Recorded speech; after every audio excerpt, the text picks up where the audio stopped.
राहुल गांधी के ग्वालियर चंबल दौरे की तैयारियों का जायजा लेने पहुंचे पीसीसी चीफ जीतू पटवारी ने भाजपा प्रबंध समिति की बैठक में केंद्रीय मंत्री अमित शाह द्वारा कांग्रेस मुक्त बूथ के आह्वान पर पलटवार किया है। जीतू पटवारी ने केंद्र सरकार को रावण बताते हुए कहा कि रावण जिसका हम हर साल पुतला दहन करते हैं, शिव के भी प्रिय जिन्होंने उनको वरदान दिया, पर उनका अहंकार जो था उसने उनका भी अंत किया और लंका का भी अंत किया। अमित शाह जी जिस तरह से कहते हैं वे ये क्यों नहीं बताते कि हमने किसानों को मोदी गारंटी दी थी, 2700 की धान की, 3000 बहनों को देने की, सिलेंडर की, रोजगार की। उन्होंने कहा था 2 करोड़ रोजगार देंगे। उन्होंने अग्निवीर योजना दे दी। उन्होंने कहा था आय दुगनी करेंगे। 3 काले कानून दे दिए। उन्होंने कहा था इस देश में समृद्धि लाएंगे। 2,55 करोड़ रुपए का कर्ज देश पर लाद दिया। जो कहा था वह किया ही नहीं। आपने कहा था कि 15-15 लाख रुपए देंगे, काला धन लाएंगे, लेकिन कुछ नहीं किया। केंद्र सरकार पर निशाना साधते हुए पटवारी ने आगे कहा कि शाह ने प्रदेश को पर्ची वाला सीएम दिया है।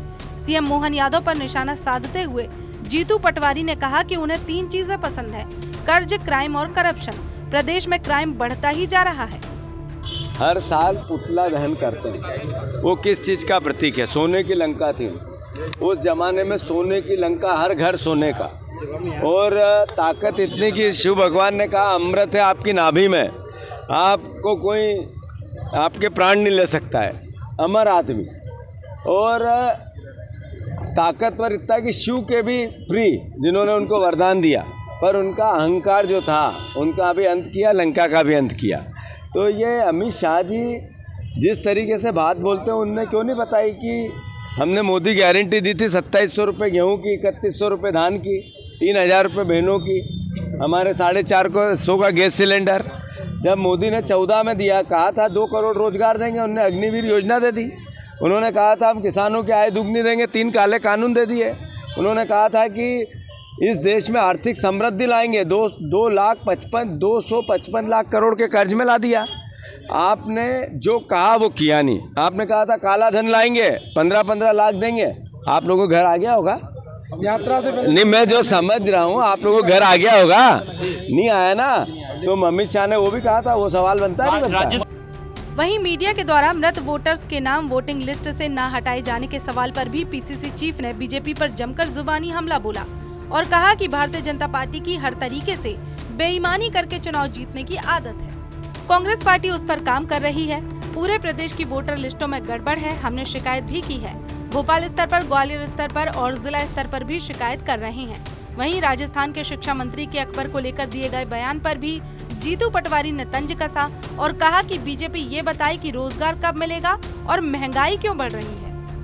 भारतीय जनता पार्टी का काम प्रशासन की जितनी हठधर्मिता करके, षड्यंत्र रच के, वोटर लिस्ट में मैनिपुलेशन करके, हर तरीके से बेईमानी करके चुनाव जीतने की आदत है। कांग्रेस पार्टी उस पर काम कर रही है। सारे प्रदेश में वोटर लिस्टों में गड़बड़ है। हमने शिकायतें की है, भोपाल स्तर पर भी की है, ग्वालियर में भी, जिले वाइज भी कर।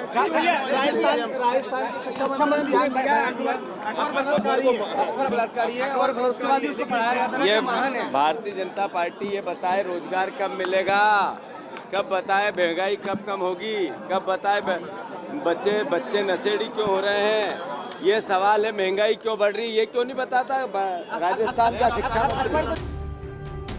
पीसीसी चीफ ने राहुल गांधी की भारत जोड़ो न्याय यात्रा पर कहा कि 10 साल से एक ऐसा नेता जो पीड़ितों, वंचितों और शोषितों की आवाज को ताकत दे रहा है, जो न ईडी से डरता है, न बीजेपी की किसी भी प्रकार की एजेंसी से, दृढ़ता से हर बात को उठाते हैं और मीडिया की ही आवाज उठाते हैं।